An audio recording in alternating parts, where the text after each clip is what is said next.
Hello everybody, I am Mythic Badger and welcome to Xenonauts 2.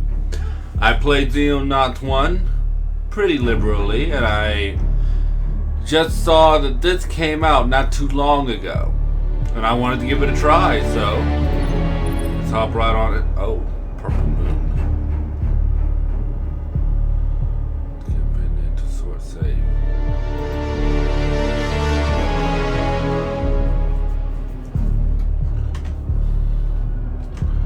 Record. Have to be Mythic Badger. Challenging tutorial, yes, I need a tutorial. What the duck?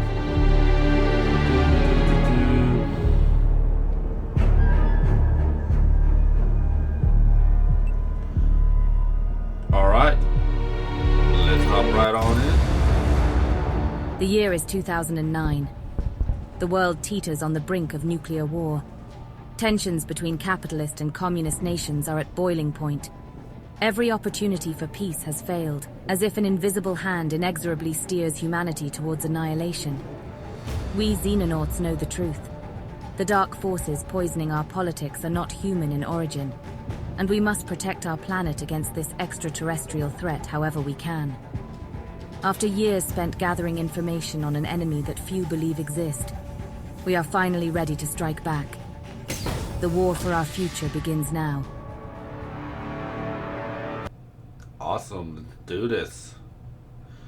Strategic layer, day 1. Soldiers with high strength were able to throw a grenade farther. Interesting. I wonder how this game different from the first one. Definitely a different year. Different, no, not really different premise, a similar premise, but still.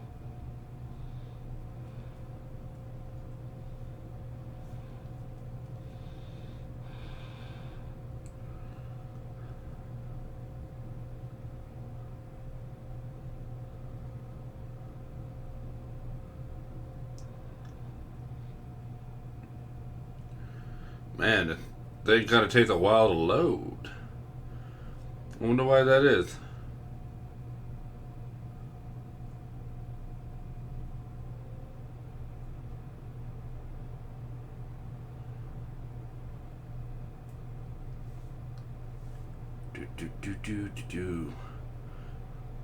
Do y'all believe? It's the question. Okay, in Xenonauts, you control a secret organization attempting to protect the world from alien invasion. This short tutorial will explain the basic controls and the events leading up to the start of the campaign. Alright. This game features nested tool tips that allow players to access further information when desired. Anywhere that you see a text link, simply hover over the link to open an additional tooltip. Ah! Hover over the white text link to proceed.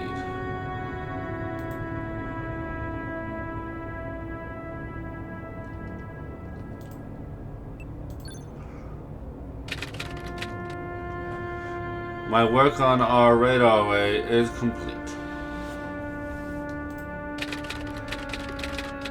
Theoretically, Atlas Space should now be capable of tracking an alien UFO within our radar range. Thank God. It wasn't exactly easy to borrow all those things you wanted. What happens now? We wait. An alien aircraft should pass in the next few days. At that point, the General takes over. Assuming he has returned from his expedition. Don't worry, he'll be back in a few days. Until then, the command should be perfectly capable of filling in. The blue circle around your base indicates the radar range of that facility. UFO flying into this area will be detected and can then be attacked using interceptor aircraft. Alright. These buttons control the flow of time on the geoscape. Time is currently passing at the slowest speed, but as nothing is currently occurring, we should increase the flow of time until some alien activity occurs. Click to fasten. The two anomalies on the map signify hostile actions that have raised local panic. They are not interactive but may indicate the presence of a possible hidden problem in the affected area. However, at the start of the game, these are usually generated by UFOs as they fly around the map. Your radar has detected a UFO. Shooting it down will prevent it from causing panic in the local region. And may spot a UFO crash site. Tactical mission that allows you to recover valuable alien technology. Click Launch Interceptor button to get your fighters ready for action. Launch interceptors. This panel allows you to select the aircraft to be launched at the target. Up to 3 aircraft can be formed into a squadron, but you currently only have 1 aircraft. This has been selected for you automatically, so press the launch aircraft button to proceed. Auto-resolve combat. Your interceptor has reached the UFO and are ready to initiate air combat. In the final game, this tutorial will explain the basics of air combat, but that part of the game is currently relatively unpolished, so we will simply auto-resolve the battle.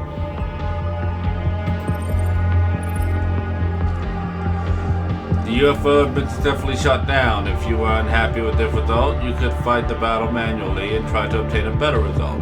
Instead, press and accept result button. Tactical mission. A tactical mission is any battle where your soldiers engage hostile forces in turn-based combat. UFO crash sites are a common type of tactical mission that allows you to capture alien technology for your research effort. Press the Launch Combat Team button to launch a dropship. Toward the mission. This crash UFO is likely to contain valuable alien technology and resources. Alright. Let's go. You can launch dropships in the same way as you launch your interceptors earlier, as your Skyhawk dropship is already selected. Click the blah blah blah. This screen allows you to change the soldiers and equipment aboard the dropship being launched. However, let's simply press the launch dropship button and proceed to tactical. Let's go. Hold the launch command. General back. Fortuitous timing.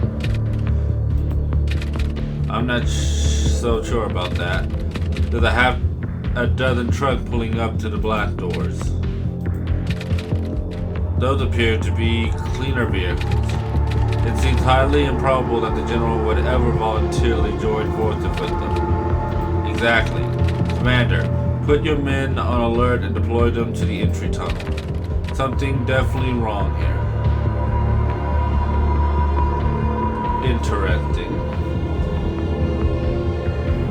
Has the General gone AWOL? That's what's happening here.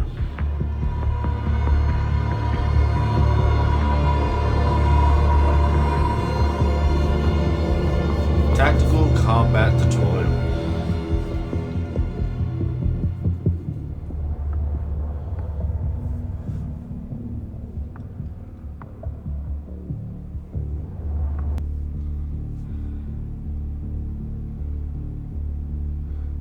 The camera in the tactical combat can be controlled in several ways. Move the mouse to the edge of the screen to scroll in that direction, press the arrow instead. Camera can also be rotated by the use of Q and E combat. You can change the camera height level using the mouse go or the This can be important when trying to move. Boom, boom. Each unit in tactical combat uses a time unit to perform action. These are refreshed each turn and are shared between all types of actions. For example, a soldier that spends all their time units on movement will be unable to fire the weapon. Okay. The number of time units that a soldier has remaining is indicated by the green bar at the bottom of the UI, and indicates the soldier has 60 time units available.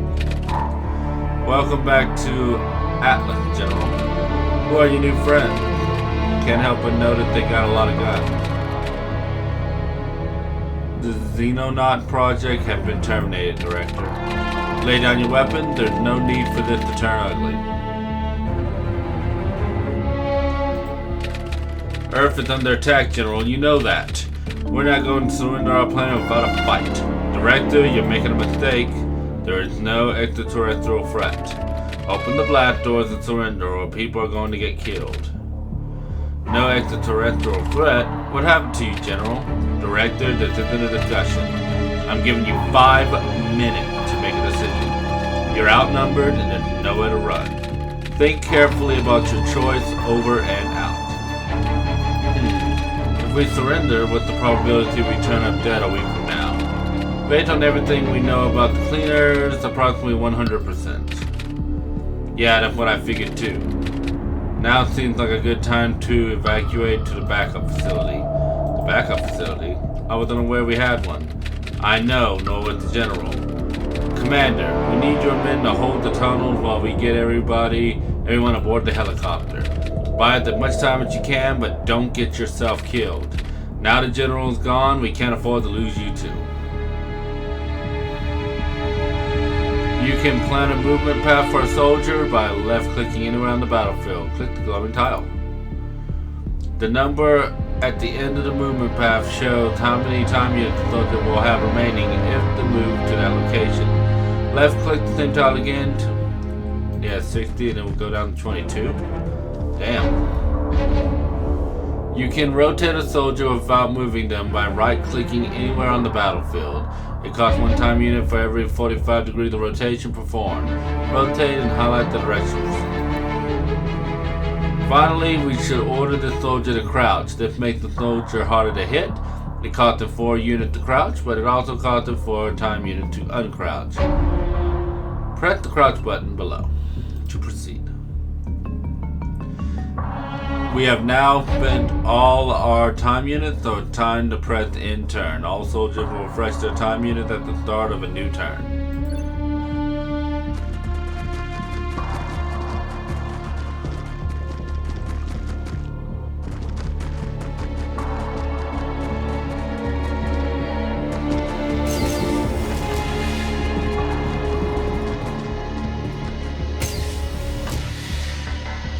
Attacking enemies. Hover your mouse over the highlighted enemy to bring up the attack cursor. The green number on the left of the crosshair indicates the time unit cost of the shot. The white number on the right indicates the hit chance. You can go ahead and inflict a 30 damage. Weapons will inflict between 50% and 200% of their damage value of each hit, depending on the part of the body they hit. Your soldier has enough time unit to attack again, so fire the second shot at the same target. Well done, you have successfully killed an enemy. As your soldier does not have enough TU remaining to perform any further attacks, we will select the next soldier. Press space to mark your current soldier inactive and automatically select the next closest active soldier. Hover over the highlighted enemy. The square drawn between the shooter and the target represents the shot path. The path in green where the weapon is within range, but the path turns orange where the weapon is fired beyond its maximum range. Weapons have a lower chance and inflict reduced damage when attacked beyond maximum range. Click the target to attack. Unfortunately, your soldier missed the shot and inflicted no damage. Press space to switch. This soldier is armed with a shotgun, which means more effective at close range. Move the soldier to the highlighted tile.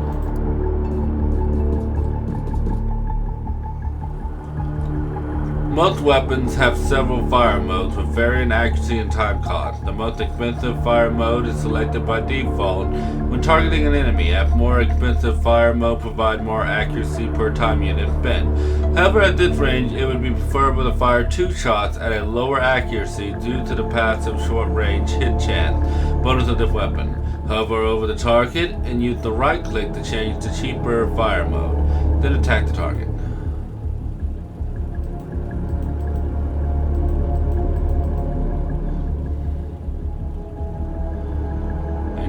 Right click to change.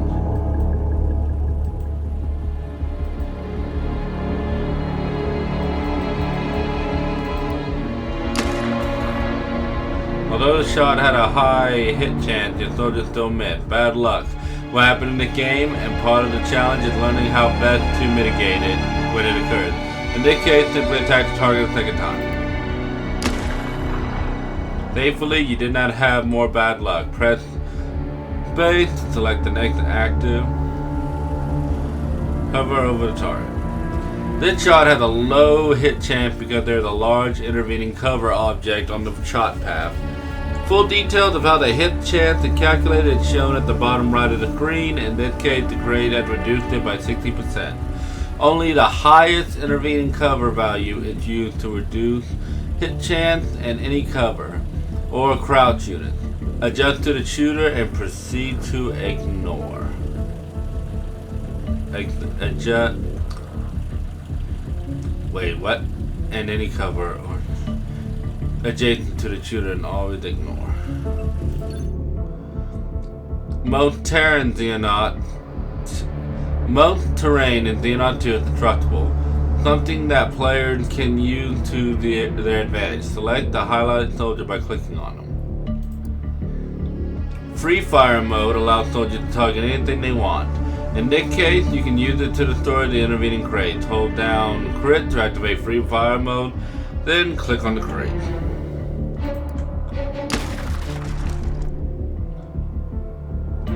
Well done. With the intervening cover destroyed, the shot against the highlighted enemy now has a much higher hit chance. Click the enemy to shoot. Boom. Grenades can be effective at inflicting damage and remove cover in an area.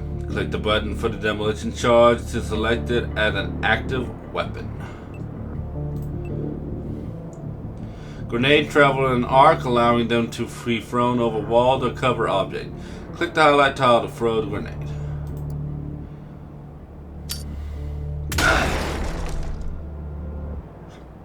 Your soldier lacks sufficient time unit to fire their main weapon, but the pistol with their secondary slot can still be fired.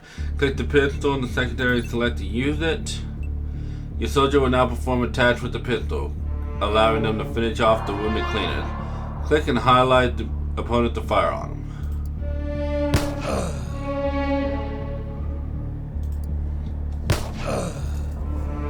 Good work, press play far. Our final soldier has a decision to make. Their shotgun is relatively inaccurate at this range and the target is behind heavy cover. Closing the distance and flanking the target might be beneficial. Use shot preview mode will allow us to make a decision about whether this would be worthwhile. Shot preview mode will show you the hit chance and time unit cost for taking a shot from the end of the current displayed move pad. To see the value of your current position, hover over the highlighted enemy. Hold shift key to activate shot preview mode.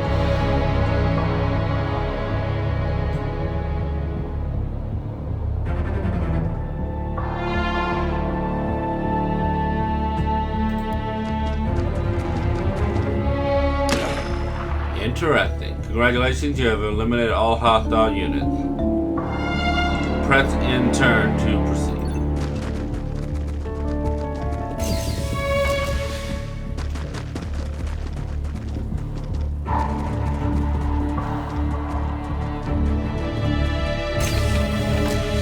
Good work, Commander. The helicopter is airborne. You should be able to escape through the tunnel. Overwatch fire. Order the selected soldier to move to the highlighted tile.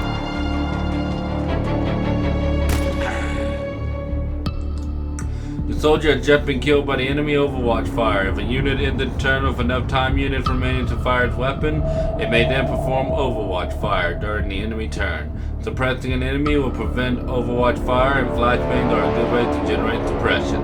Select the flashbang and throw it at the highlighted tile.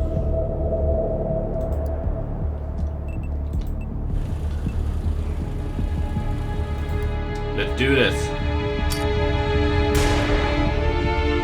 All of these enemies have been suppressed. Suppression immediately removes all time units Fund selected units which prevent them from being able to overwatch fire, and they can no longer afford to fire the weapon. The Pret units will also only recover 50% of their normal time units the following turn. An alternate way to avoid losing soldiers to overwatch fire is to make them harder to hit. Each tile of smoke reduces the hit chance of any shot passing through it, so smoke grenades are an excellent way to protect your soldiers. Select the smoke grenade and throw it at the highlighted tile.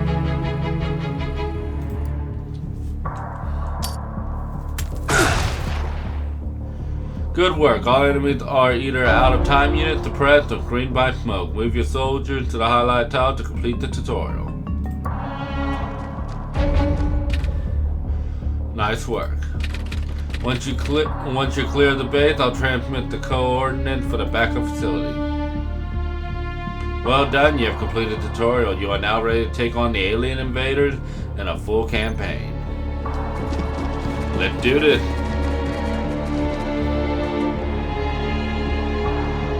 Mission complete.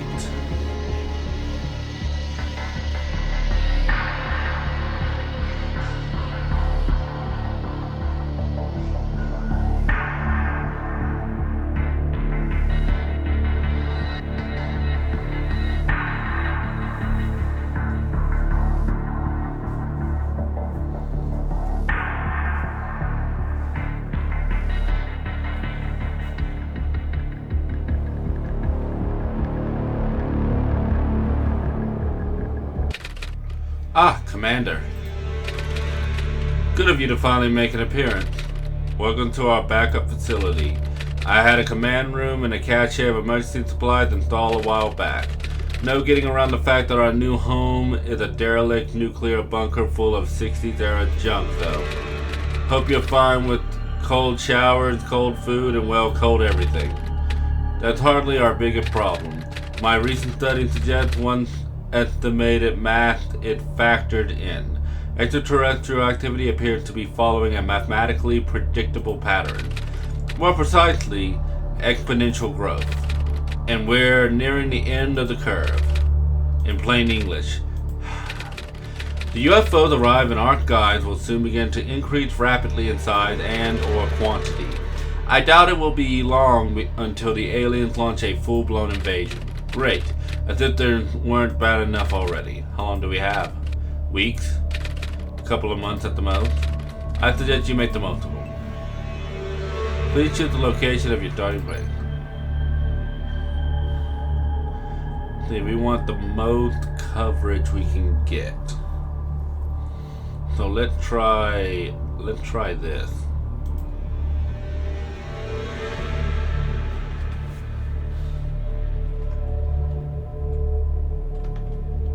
This will be in the Mystic Bay.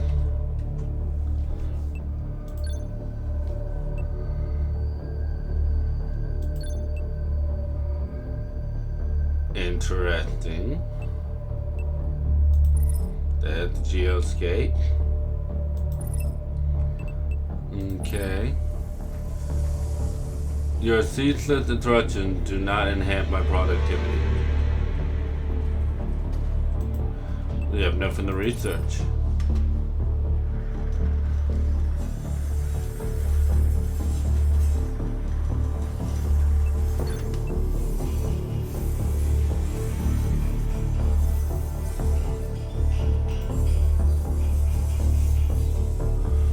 Interesting soldiers.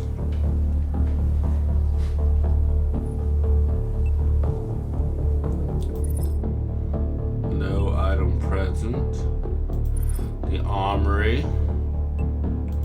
The aircraft. The Xenopedia. So I suppose now is a waiting game. But I'm officially in the game right now, so that's good. Alright everybody, I think we'll go ahead and end this one here. Thank you everybody for watching, and we'll see what happens in the next video. Bye-bye now.